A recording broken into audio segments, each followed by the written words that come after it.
আসসালামু আলাইকুম প্রিয় শিক্ষার্থী এবং সম্মানিত অভিভাবক মণ্ডলী, আপনাদের সবাইকে স্বাগত জানাচ্ছি সিকেবি প্রাইমারি অনলাইন ক্লাসে। আমি এস.এম. ইরফানুল হক, সহকারী শিক্ষক, চকরিয়া কুরুপ বিদ্যাপীঠ। আমার আজকের পাঠের বিষয় হচ্ছে প্রাথমিক গণিত বই থেকে। প্রাথমিক গণিত বইয়ের দ্বিতীয় অধ্যায়ের যোগ ও বিয়োগ এই অধ্যায়ের যে পাঠের মধ্যে যে গণিতগুলো রয়েছে, এই গণিত থেকে আমি তিনটি যোগ্যতা ভিত্তিক তোমাদেরকে আজকে আলোচনা করার চেষ্টা করব। প্রিয় শিক্ষার্থীরা, প্রথমে আমরা পৃষ্ঠা নম্বর 31-এর উদাহরণ 2 যে অঙ্কটি আছে, সেই অঙ্কটির আলোকে আমি একটি যোগ্যতা ভিত্তিক প্রশ্ন তোমাদেরকে দিচ্ছি। সেই প্রশ্ন নিয়ে আমরা আজকে আলোচনা করব এবং 33 পৃষ্ঠার আরও দুটি অঙ্ক নিয়ে আমরা যোগ্যতা ভিত্তিক প্রশ্ন তৈরি করব। ঠিক আছে? তো চলো আমরা একটু বোর্ডের দিকে তাকাই এবং তোমাদের সুবিধার্থে আমি সময় ক্ষেপণ না করে আমি প্রশ্নটা বোর্ডে আগে লিখে নিচ্ছি, তারপর তোমাদেরকে সেই বিষয় নিয়ে আলোচনা করছি। ঠিক আছে? চলো একবার বোর্ডের দিকে তাকাই। প্রিয় শিক্ষার্থীরা, তোমরা বোর্ডে দেখতে পাচ্ছ 31 পৃষ্ঠার উদাহরণ 2 এর আলোকে একটি যোগ্যতা ভিত্তিক দেওয়ার চেষ্টা করেছি। তো চলো আমরা একটু প্রশ্ন সম্পর্কে একটু জেনে নিই।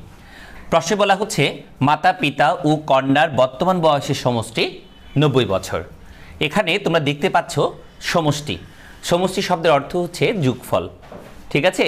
তোমরা অবশ্যই সেটা আগে থেকেই জানো, সমষ্টি মানে কি? যোগফল। মাতা ও কন্যার বয়স যথাক্রমে 35 ও 15 বছর। 35 ও 15 বছর। এখানে একটু খেয়াল করবে, মাতা ও কন্যার বয়স যথাক্রমে বলা হয়েছে। যথাক্রমে বলার কারণে এখানে প্রথম বয়সটা হবে মাতার বয়স। প্রথম বয়সটা তাহলে কি হবে? মাতার বয়স। এবং পরেরটা হচ্ছে কন্যার বয়স। ঠিক আছে? তো ক নম্বরে যোগ্যতা ভিত্তিকের প্রথম প্রশ্ন, যে ক নম্বর আমরা দেখতে পাচ্ছি মাতা ও কন্যার বয়সের সমষ্টি কত, মাতা এবং কন্যার বয়সের যোগফলটা কত হবে, সেটি হচ্ছে ক নম্বরের প্রশ্ন। খ নম্বরে দেখতে পাচ্ছি পিতার বয়স কত এবং গ নম্বরে দেখতে পাচ্ছি 10 বছর পর পিতা ও কন্যার বয়সের সমষ্টি কত হবে এবং পিতার সাথে মাতার বয়সের পার্থক্য কত হবে। ঠিক আছে? তোমরা অবশ্যই প্রশ্নটা সহজ প্রশ্ন, একেবারে খুব সোজা প্রশ্ন। এই প্রশ্নটার আলোকেই আমি এগুলো এবার সমাধান করার চেষ্টা করছি। কেমন? এবার তোমাদেরকে একটি সমাধান করে দিচ্ছি। তো চলো প্রথম নম্বরে আমরা দেখছি যে ক নাম্বার। ক নাম্বারটা আমাদের একটু যদি তাকাই, মাতা ও কন্যার বয়সের সমষ্টি কত। একটু খেয়াল করে দেখো তো এখানে কি কি দেয়া আছে। মাতা ও কন্যার বয়স যথাক্রমে 35 ও 15 বছর। তাহলে মাতা এবং কন্যার বয়স দুটি কিন্তু দেয়া আছে। দুটি দেয়া আছে না? আমরা জাস্ট এটার কি করব? সমষ্টিটা নির্ণয় করব। তাহলে প্রথমে আমরা লিখব মাতার বয়স। ক নম্বর আমরা কি লিখছি? মাতার বয়স কত বছর? হ্যাঁ, ঠিকই বলেছো, মাতার বয়স হচ্ছে কত বছর? 35 বছর। তারপরে কন্যার বয়স কত বছর? কন্যার বয়স হচ্ছে 15 বছর। কেমন? যেহেতু এটা আমি সমষ্টি নির্ণয় করতে হবে, তাই আমরা কি করছি? যোগ করছি। সুতরাং কি বলেছে? মাতা ও কন্যার বয়সের সমষ্টি কত। সুতরাং বয়সের সমষ্টি লিখলেই হয়ে যাচ্ছে। সুতরাং বয়সের সমষ্টি সমান। ঠিক আছে? যেহেতু আমরা সমষ্টি নির্ণয় করছি, তাই আমরা এখানে সমান চিহ্ন দিতে পারি। তাহলে একটা জিনিস খেয়াল করবে, তোমরা যোগের বিষয় নিয়ে অনেকগুলো বিষয় তোমরা আগে থেকেই জেনেছো। সমষ্টি যখন আমরা নির্ণয় করব, যোগ অথবা যদি আমরা বিয়োগ করি, তাহলে প্রথমে একক স্থানীয় অঙ্ক সাথে একক স্থানীয় অঙ্ক আমরা কি করব? যোগ করব। এরপর আমরা চলে যাব দশক স্থানীয় অঙ্কে। ঠিক আছে শিক্ষার্থীরা? তাহলে প্রথমে যোগ করার ক্ষেত্রে আমাদের কি নিতে হবে? একক স্থানীয় অঙ্কটাকে চয়েস করতে হবে। কেমন? তাহলে একক স্থানীয় অঙ্ক এখানে কোনটা দেখাচ্ছি? উপরে দেখছি 5, নিচে দেখছি 5। তাহলে তোমরা অবশ্যই জানো 5 আর 5 যোগ করলে কত হয়? হ্যাঁ, ঠিকই বলেছো, 5 আর 5 যোগ করলে 10 হয়। তাহলে 10 যখন হবে, আমরা কি 10 সরাসরি লিখতে পারবো? না, কখনোই না। 10 সরাসরি লেখা যাবে না। তাহলে অবশ্যই 10-এর মধ্যেও এখানে একটা একক স্থানীয় রয়েছে। তোমরা দেখতে পাচ্ছ যে 10, এই যে 10-এর মধ্যে এখানে একক কোনটা? একক হচ্ছে 0। তাহলে আমরা এখানে লিখব কি? 0। ঠিক আছে শিক্ষার্থীরা? বুঝতে পেরেছো নিশ্চয়ই তোমরা? একেবারে সোজা। খুবই সহজ নিয়মে আমরা এই অঙ্কটা করতে পারি। তাহলে দেখো 5 আর 5 যোগ করলে পাচ্ছি 10। 10 কত বসেছে? 0 বসেছে। এবার দেখো 10-এর এখানে এককটা এখানে বসেছে, বাকি রয়েছে দশক স্থানীয় অঙ্কের মধ্যে 1 রয়েছে। ঠিক আছে না? এই একক যেটা দশক স্থানীয়র মধ্যে যে অঙ্কটা রয়েছে 1, এটাকে আমরা ধরি হাতে নগদ। যোগ করার সময় এটাকে আমরা কি ধরি? হাতে নগদ ধরি। কেমন? হাতে নগদটা অবশ্যই পরবর্তী সংখ্যার যোগফলের সাথে যোগ করতে হবে। ঠিক আছে? পরবর্তী সংখ্যার সাথে যোগ করতে পারো অথবা পরবর্তী সংখ্যার যোগফলের সাথেও যোগ করতে পারো। ঠিক আছে শিক্ষার্থীরা? তাহলে এবার আসো আমরা এটা যদি এখানে যোগ করি তাহলে কত হয়? দশক স্থানীয় অঙ্কের সাথে যদি যোগ করি, 3-এর সঙ্গে ওই 1 যোগ করলে কত? 4 হয়। এবার 4-এর সঙ্গে নিচের 1 যোগ করলে কত হয়? হ্যাঁ, ঠিকই বলেছো, 5 হয়, তাই না? তাহলে চলো এখানে লিখে দিব কত? 5। তাহলে আমরা দেখতে পাচ্ছি দুজনের বয়স কত হয়েছে? দুজনের বয়স কত হয়েছে? সমষ্টিটা কত হয়েছে? 50 বছর। তাহলে দেখেছো আমরা খুব সহজে ক নাম্বার প্রশ্নের উত্তর দিয়ে ফেলেছি। তোমরা সবাই নিশ্চয়ই বুঝতে পেরেছো? ঠিক আছে না? তাহলে আমরা এখানে উত্তর লিখে দিচ্ছি কত? বলো, উত্তর হচ্ছে 50 বছর। প্রিয় শিক্ষার্থীরা, তোমরা ঝটপট এই উত্তরটা করে ফেলেছো। এবার চলো আমরা খ নাম্বার প্রশ্নের দিকে তাকাই। খ নাম্বার প্রশ্নের মধ্যে দেখতে পাচ্ছ পিতার বয়স কত? পিতার বয়স কত? এটি তোমরা 2-3 ধরনের করে সমাধান করতে পারো, তবে আমি একটা একদম সহজ মাধ্যম তোমাদেরকে দেখাচ্ছি। সেই ওয়েতে যদি করো তাহলে তোমাদের জন্য আরো সহজ হবে। দেখো এখানে বলা আছে মাতা পিতা ও কন্যার বর্তমান বয়সের সমষ্টি হচ্ছে কত বছর? 90 বছর। কত বছর? 90 বছর। এখানে দেখো 3 জনের বয়স একসাথে যখন হয়েছে তখন হয়েছে 90 বছর। ঠিক আছে শিক্ষার্থীরা? এই 3 জনের বয়স থেকে যখন আমরা মাতা ও কন্যার বয়স বাদ দিয়ে দিব, বাদ দেওয়া মানে কি করা? বিয়োগ করা। বাদ দেওয়া মানে কি করা? বিয়োগ করা। যখন আমরা এই 3 জনের মোট বয়সের সমষ্টি থেকে 2 জনের বয়সটাকে বাদ দিব, তখন আমরা তৃতীয় জনের বয়সটা পেয়ে যাব। আর তৃতীয় জনটাকে তোমরা নিশ্চয়ই জানো, কন্যা মাতা, দুজনের বয়স বের করে ফেলেছি। এই দুজনের বয়সের সমষ্টি কত পেয়েছি? 50 বছর। তাহলে মোট বয়স 3 জনের মোট বয়স থেকে যখন আমরা 2 জনের মোট বয়স বিয়োগ করব, তাহলে তৃতীয় জন তথা পিতার বয়সটা অনায়াসে বের হয়ে যাবে। ঠিক আছে না শিক্ষার্থীরা? খুব সহজ। তাহলে চলো আমরা খ নম্বর প্রশ্নটা ঝটপট করে ফেলি। খ নম্বরে আমরা লিখছি, প্রথমে কি লিখছি? মাতা পিতা ও কন্যার বয়সের সমষ্টি কত বছর? 90 বছর। ঠিক আছে? কত বছর? 90 বছর। তাহলে এখানে আমরা কোনটা বের করেছি?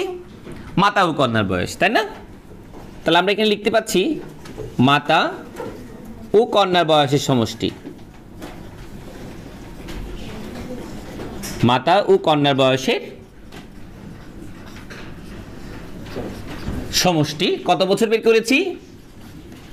50 বছর। তাহলে এই যে বাদ দেওয়ার কথা বলেছিলাম, কি হবে তাহলে? বিয়োগ হবে, তাই না? বাদ দেওয়া মানে কি করা? বিয়োগ করা। সুতরাং এখন কার বয়স বের করব? খ নম্বরে লেখাই আছে পিতার বয়স।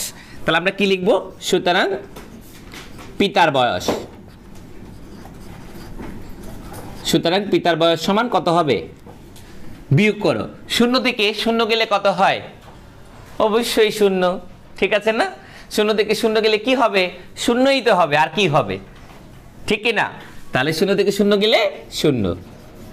তারপরে এবার বলো তো 9 থেকে 5 গেলে কত হয়? 9 থেকে 5 গেলে কত? খুব সোজা, 9 থেকে 5 গেলে 4 হয়। ঠিক আছে? তাহলে কত লিখেছি আমরা? 4। তাহলে এবার বলো পিতার বয়স আমরা কত বের করেছি? পিতার বয়স বের করেছি কত? তোমরা বোর্ডে দেখতে পাচ্ছ কত বছর বের করেছি? 40 বছর। ঠিকই বলেছো। তাহলে উত্তর আমরা পেয়ে গেলাম কত বছর? 40 বছর। প্রিয় শিক্ষার্থীরা, তোমরা ক এবং খ দুটি প্রশ্নের উত্তর খুব সুন্দরভাবে দিয়ে ফেলেছো। প্রিয় শিক্ষার্থীরা, এবার চলো আমরা গ নাম্বার প্রশ্নের দিকে একটু দেখি। গ নাম্বারে কি বলেছে? 10 বছর পর পিতা ও কন্যার বয়সের সমষ্টি কত হবে? কত বছর পর বলেছে? 10 বছর পরে। তোমরা সাধারণত জানো মানুষের বয়স কিন্তু বাড়ে, কমে না। বাড়ে নাকি কমে বলো? অবশ্যই বাড়ে। বয়স যখন বাড়ে তখন আমাদের সঙ্গে সঙ্গে কি হবে? আমার বয়স দিন দিন বাড়ছে, তখন আমার বয়সের সঙ্গে সঙ্গে কিন্তু প্রতিনিয়ত যুগ হচ্ছে। কি হচ্ছে? যুগ হচ্ছে। ঠিক আছে, তাহলে 10 বছর পর যখন বলেছে পিতার বর্তমান বয়স কত আছে বলো তো? 40 বছর। 10 বছর পরে অবশ্যই সেটা বাড়বে না? আর বাড়লে কি হবে? বাড়লে অবশ্যই যোগ করতে হবে। ঠিক আছে শিক্ষার্থীরা, তো চলো আমরা আগে পিতার 10 বছর পর পিতার বয়স কত হবে সেটা বের করি। তো আমরা লিখি 10 বছর পর, 10 বছর পর পিতার বয়স হবে, পিতার বয়স হবে কত হবে? 40 যোগ 10 বছর। তোমরা এটি চাইলে কিন্তু দুই ভাগে ভাগ করেও লিখতে পারো, তবে আমি তোমাদের সুবিধার্থে এক লাইনে লিখে দিয়েছি। ঠিক আছে, তাহলে চলো এখানে কত বছর হচ্ছে 10 বছর পরে পিতার বয়স? 50 বছর। কত বছর? 50 বছর। তোমরা এটাতে লিখেছো নিশ্চয়ই, এটা আমি মুছে দিচ্ছি। এবারে আবার কার বয়স বের করব? কন্যার বয়স। 10 বছর পর, 10 বছর পর কন্যার বয়স, কন্যার বয়স হবে, তাহলে কন্যার বয়স কত মনে আছে তোমাদের? প্রশ্নে কিন্তু দেয়াই আছে কন্যার বয়স কত বছর? 15 বছর। তাহলে আমরা 15 সঙ্গে কি করব? 10 যোগ করব। ঠিক আছে, কত হচ্ছে শিক্ষার্থীরা? 25 বছর। কত বছর? 25 বছর। ঠিক আছে, এবার দেখো 10 বছর পর পিতা ও কন্যার বয়সের সমষ্টি কত? তাহলে আমরা 10 বছর পরে তাদের বয়স কত হবে বের করেছি, এবার বের করতে হবে কি? সমষ্টি। তাহলে আমরা একটু খেয়াল রাখবো, সেটা হচ্ছে সমষ্টি কিন্তু আগে নির্ণয় করা যাচ্ছে না। আমরা কি করব? 10 বছর পরে পিতার বয়স বের করব বা 10 বছর পরে কন্যার বয়স বের করব, তারপরে আমরা কি করতে পারবো? সমষ্টি নির্ণয় করতে পারবো। এবার চলো 10 বছর পরে দুজনের সমষ্টি আমরা নির্ণয় করে ফেলি। সুতরাং 10 বছর পর, 10 বছর পর পিতা ও কন্যার বয়সের সমষ্টি হবে, সমষ্টি হবে। এবার যোগ করি, কত বছর এটা? 10 বছর পর পিতার বয়স কত পেয়েছি? 50। 10 বছর পরে কন্যার বয়স পেয়েছি কত? 25। সমান সমান কত পাচ্ছি? 75 বছর। কত বছর? 75 বছর। একেবারে সোজা, খেয়াল করো। শূন্যের সঙ্গে 5, এককে আর এককে যদি আমরা যোগ করি, শূন্যের সঙ্গে 5 যোগ করলে 5, আর 2 এর সাথে যদি 5 যোগ করি তাহলে হয় 7। সমষ্টি কত পেয়েছি? 75 বছর, তাই না? কিন্তু দেখো এখনো কিন্তু অঙ্ক শেষ হয়ে যায়নি। অঙ্ক শেষ হয়ে গেছে না, এবার বলা আছে দেখো, এবং পিতার সাথে মাতার বয়সের পার্থক্য কত? একটু খেয়াল করবে পিতার সাথে মাতার বয়সের পার্থক্য কত, কিন্তু প্রশ্নের মধ্যে একটু খেয়াল রাখতে হবে, সেটা হচ্ছে এখানে বলেনি বর্তমান বয়সের পার্থক্য বলেনি, যেহেতু এখানে প্রথমেই লেখা আছে 10 বছর পর পিতা ও কন্যার বয়সের সমষ্টি। ঠিক আছে না? সুতরাং এখানে ঠিক 10 বছর পর যখন কথাটা বলেছে তখন অবশ্যই মাতার বয়সও 10 বছর পরের পার্থক্যটা বের হবে।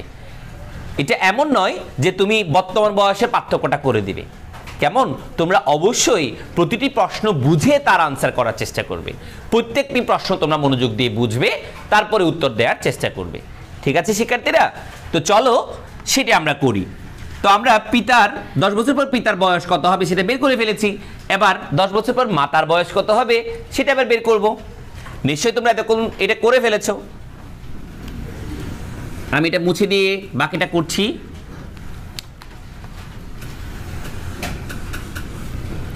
হ্যাঁ, তাহলে আবার আবার কি হচ্ছে 10 বছর পর 10 বছর পর মাতার বয়স হবে, 10 বছর পর মাতার বয়স হবে। তাহলে মাতার বয়স কত বের করব বলো তো এবার? 35 যোগ কত? 10 বছর। ঠিক আছে, 35 যোগ 10 বছর। তোমরা এখানে দেখতে পাচ্ছ আমরা দুটি ব্র্যাকেট দিয়েছি। কেমন? এটাকে আমরা বলি প্রথম বন্ধনী। কেমন? কোনো কিছুকে সমষ্টি যখন নির্ণয় করব বা একসাথে যখন করব তখন আমরা এই প্রথম বন্ধনীটা ব্যবহার করে থাকি। ঠিক আছে, তো চলো আমরা এটা বের করি। সমান কত হচ্ছে? 5 এর সঙ্গে 0 যোগ করলে হয় 5, 3 এর সাথে 1 যোগ করলে হয় কত? 4। কত পেয়েছি আমরা শিক্ষার্থীরা? 45 বছর। কত পেয়েছি? 45 বছর।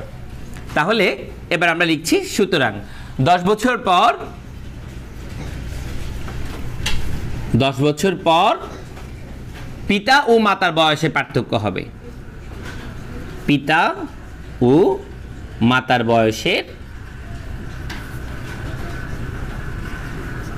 বয়সের পার্থক্য হবে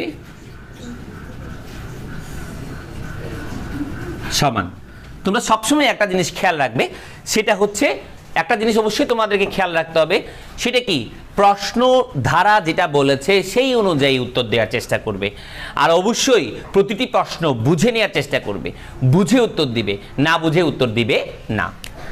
তাহলে আমরা দেখতে পাচ্ছি এখানে কত? 10 বছর পর যদি হয়, তাহলে বলো তো আমরা 10 বছর পরে পিতার বয়স কত বের করেছি?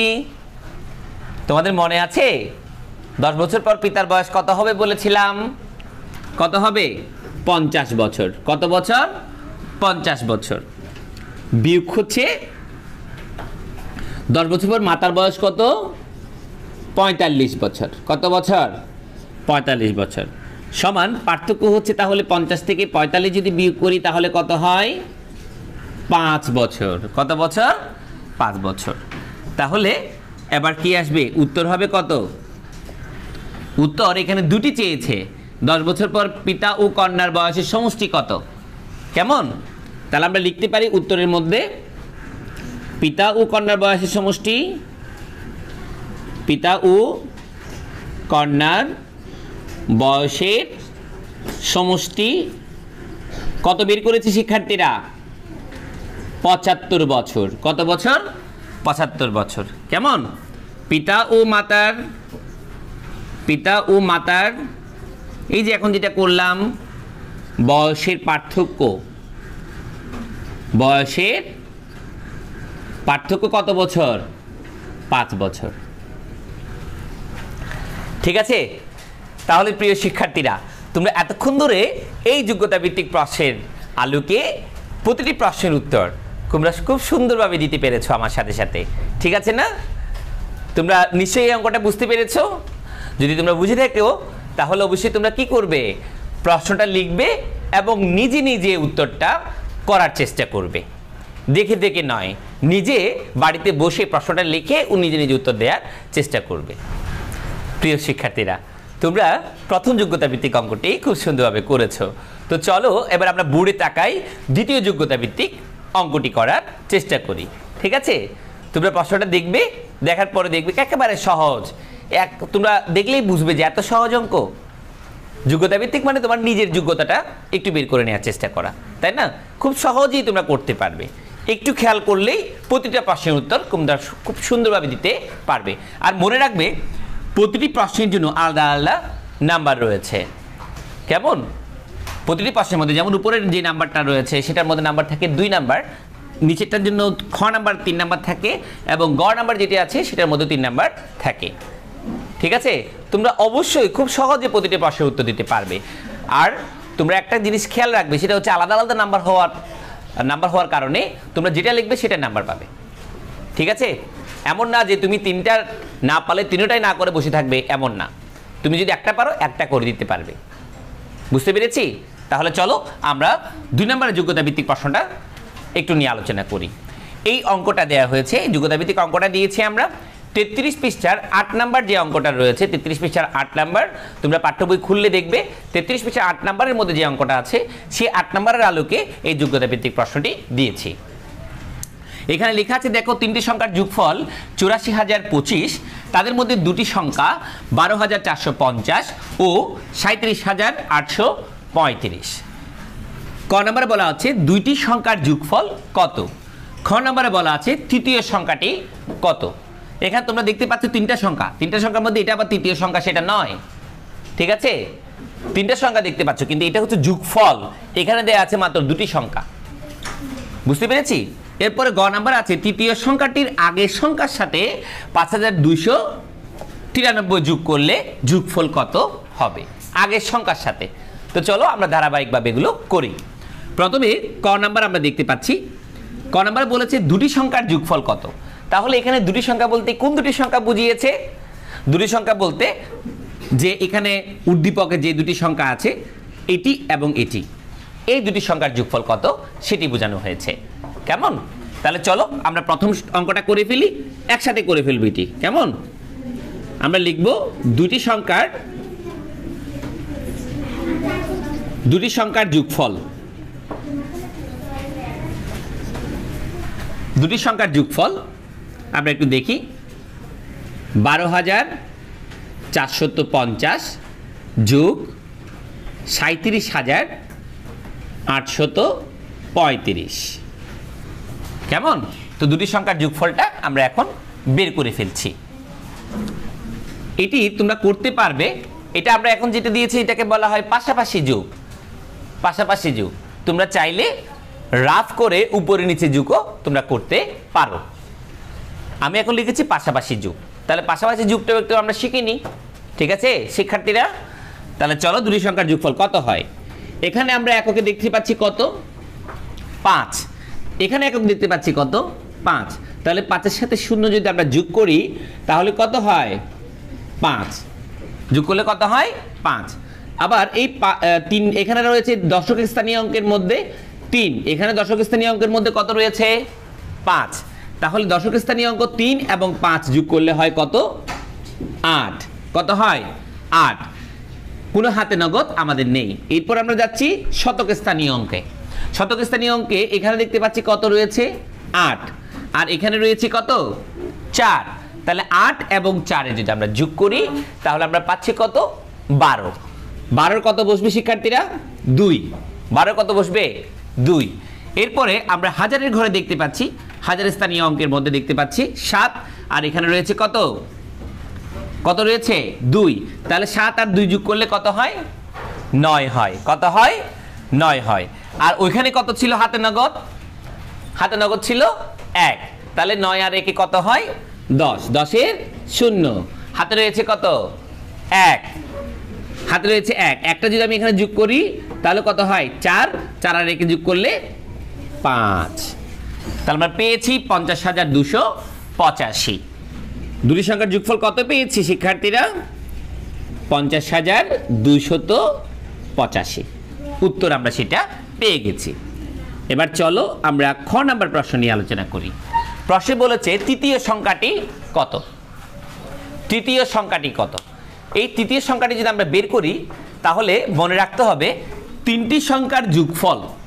তিনটি সংখ্যার যোগফল, তিনটি সংখ্যার যোগফল থেকে যখন আমরা দুটি সংখ্যার যোগফল বাদ দিব, বাদ দেওয়া মানে কি বলেছিলাম? বিয়োগ করা। কেমন? তিনটি সংখ্যার যোগফল থেকে যখন আমরা দুটি সংখ্যার যোগফল বাদ দিব তখন আমরা পেয়ে যাব তৃতীয় সংখ্যা। ঠিক আছে শিক্ষার্থীরা? তো চলো আমরা সেটা করে ফেলি ঝটপট।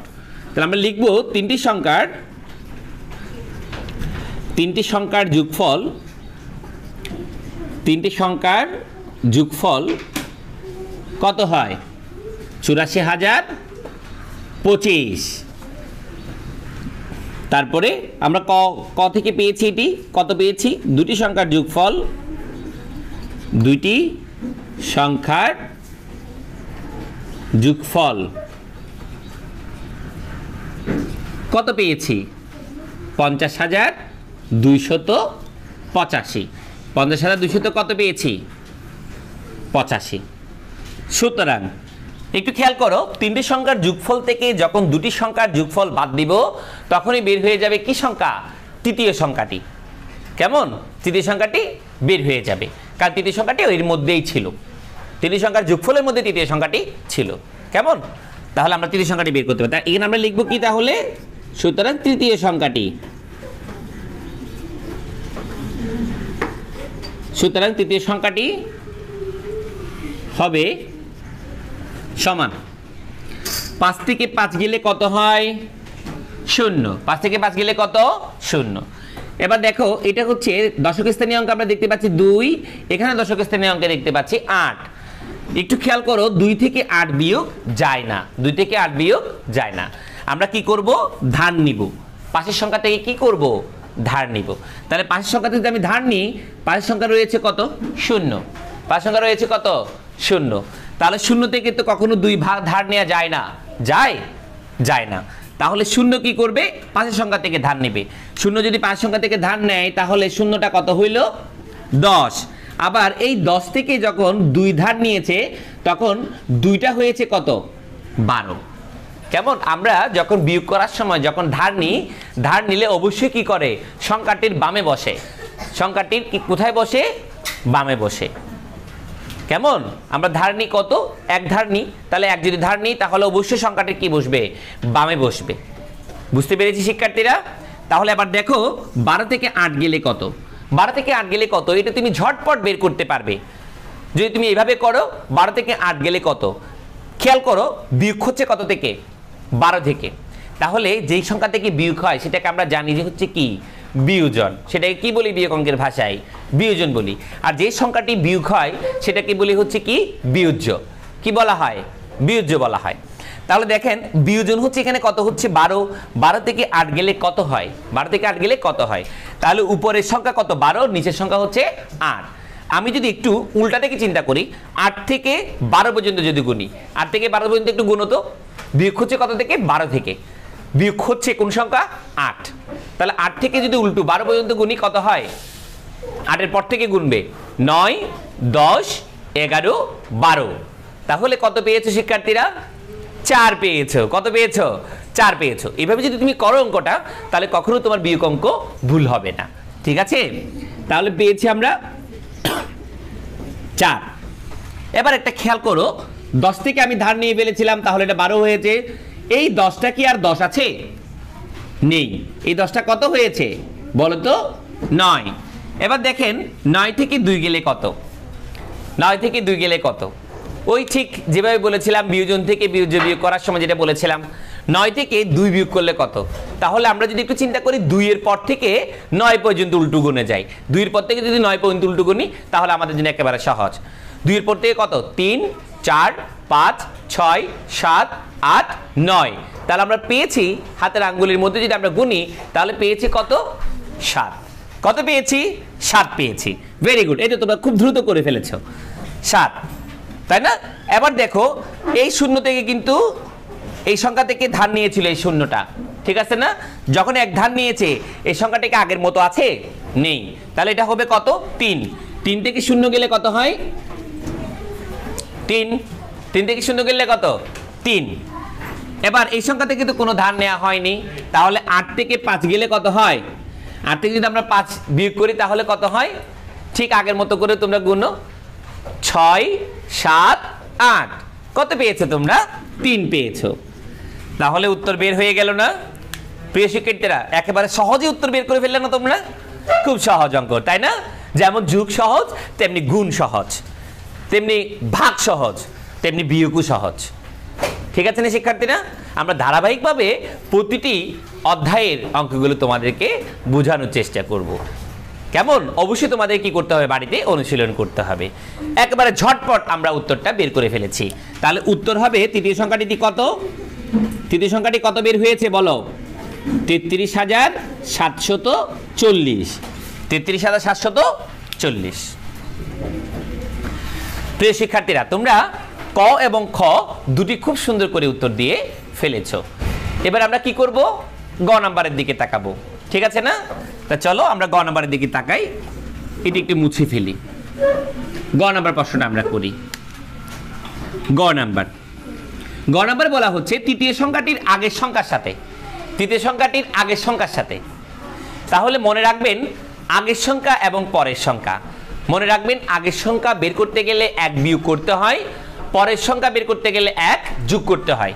একটু খেয়াল করো, যেমন আমি যদি এখানে 5, 6 এবং 7 লিখলাম, 5, 6 এবং 7 লিখলাম, একটু খেয়াল করো তো 6 এর আগের সংখ্যা বের করতে গেলে কি করতে হবে?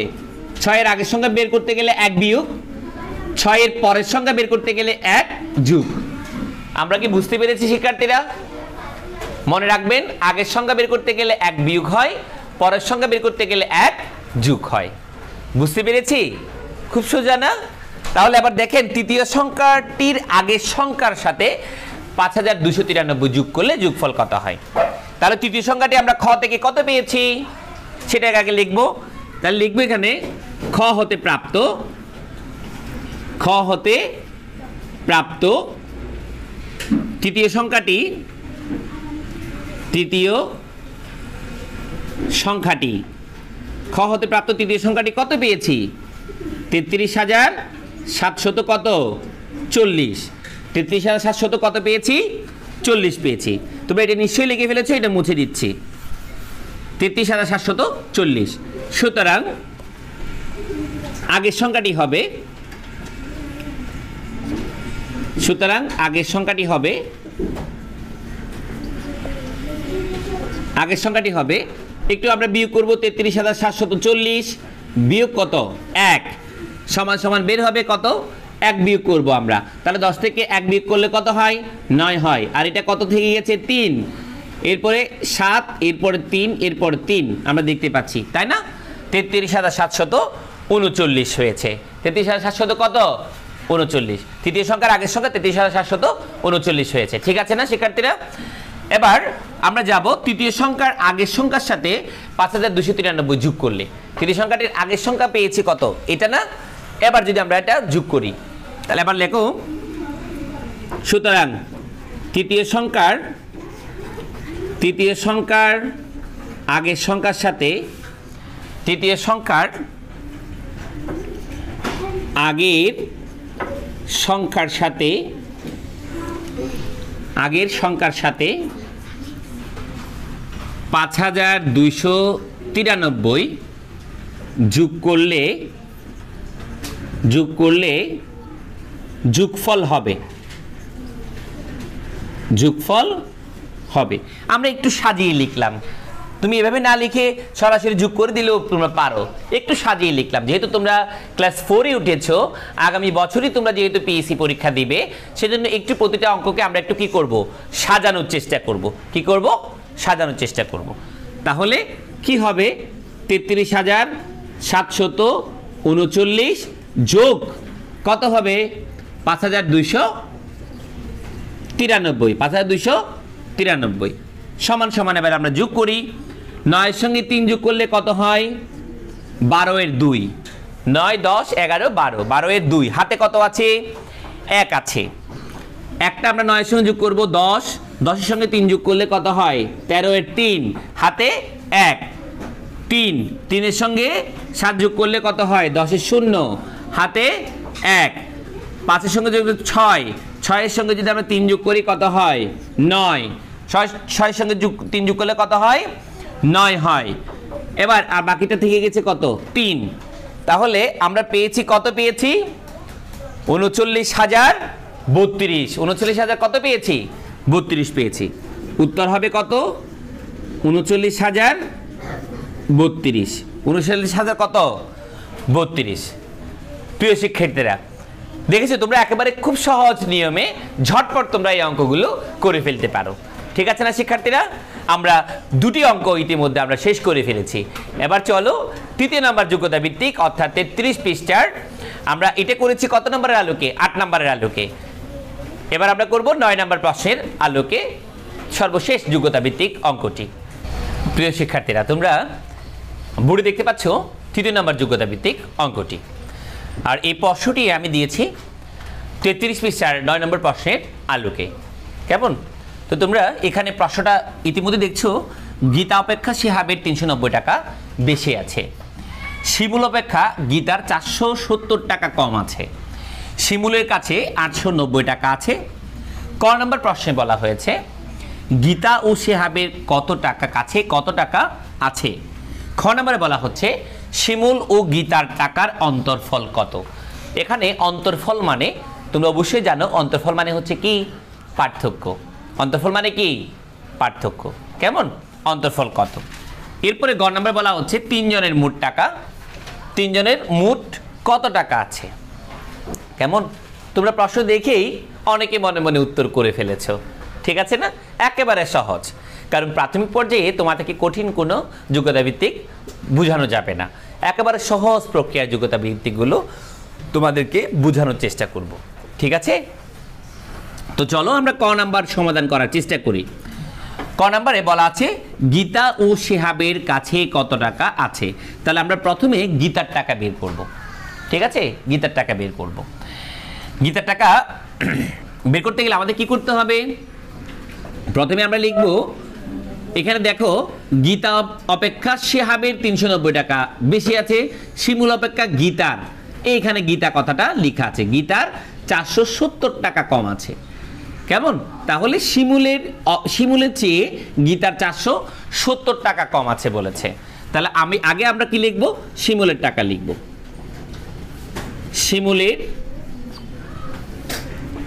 শিমুলের আছে কত টাকা, 890 টাকা।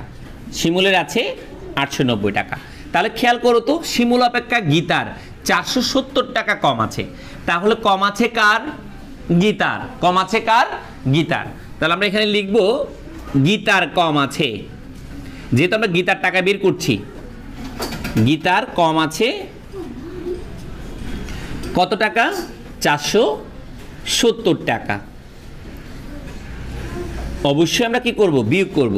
সুতরাং গীতার কম টাকাটা যদি বের করি তাহলে গীতার টাকা বের হয়ে যাবে। শিমুল অপেক্ষা গীতা যেহেতু কম আছে তাহলে কম টাকাটা বের করে ফেললেই গীতার টাকাটা বের হয়ে যাবে। সুতরাং গীতার আছে সমান 0 থেকে 0 গেলে 0, টাকার জায়গায় আমরা টাকা লিখে দেব। 9 থেকে 7 গেলে হচ্ছে 2, 8 থেকে 4 গেলে হচ্ছে কত, 4। তা আমরা দেখতে পাচ্ছি 420 টাকা আছে। এবার বের করবো কার টাকা, শিহাবের টাকা। শিহাবের টাকা তোমরা দেখতে পাচ্ছ গীতা অপেক্ষা শিহাবের 390 টাকা বেশি আছে। কেমন গীতা অপেক্ষা শিহাবের 390 টাকা বেশি আছে। তাহলে গীতার চেয়ে শিহাবের কি আছে, বেশি আছে বলেছে। তাহলে আমরা এখানে লিখব কার টাকা লিখব। আবার গীতার আছে কত টাকা, 420 টাকা। কার অপেক্ষা বলেছে দেখো, গীতা অপেক্ষা শিহাবের 390 টাকা বেশি আছে। তাহলে শিহাবের কি আছে, বেশি আছে না, শিহাবের বেশি আছে কত টাকা, 390 টাকা। এটা আবার কি করব, যোগ করব। বেশি যখন আছে বলবে তখন আমরা কি করব, যোগ করব। সুতরাং এটা কার টাকা বের করব, শিহাবের টাকা। সুতরাং শিহাবের আছে সমান, আপনারা দেখবেন এখানে শিহাবের টাকা আমরা বের করতেছি কারণ শিমুলের টাকা দেয়া আছে, গীতার টাকাও আমরা বের করেছি, এখন বের করছি কার টাকা, শিহাবের টাকা। সুতরাং শিহাবের আছে যোগ করলে কত পাচ্ছি, 0। তারপর 9 আর 2 যোগ করলে কত হয়, 11 এর 1, হাতে কত আছে, 1। তাহলে এখানে যোগ করি 1, 5 হয়, 5 আর 3 কত হয়, 8 হয়। এবার উত্তরে আমরা লিখতে পাচ্ছি, কি গীতার আছে কত টাকা, উত্তরে লিখতে পাচ্ছি গীতার আছে কত টাকা শিক্ষার্থীরা, 420 টাকা। এবং শিহাবের আছে কত টাকা, 810 টাকা। 800 কত টাকা, 10 টাকা। কেমন কিন্তু ক নাম্বার প্রশ্নের মধ্যে খেয়াল করো গীতা ও শিহাবের কাছে মোট কত টাকা আছে বলে নাই। যদি বলা হয়তো মোট কত টাকা আছে বা গীতা ও শিহাবের টাকার সমষ্টি কত, তখন আমরা এই দুটা টাকা আবার কি করতাম, যোগ করতাম। যেগুলো বলে নাই তাহলে আলাদা আলাদা কি হবে, আলাদা আলাদা টাকা কত সেটা বের হবে। ঠিক আছে শিক্ষার্থীরা, তোমরা নিশ্চয়ই এতক্ষণে খাতা কলম নিয়ে তুলে ফেলেছো, ঠিক আছে না? চলো আমরা এবার খ নম্বর প্রশ্নের দিকে একটু দেখি।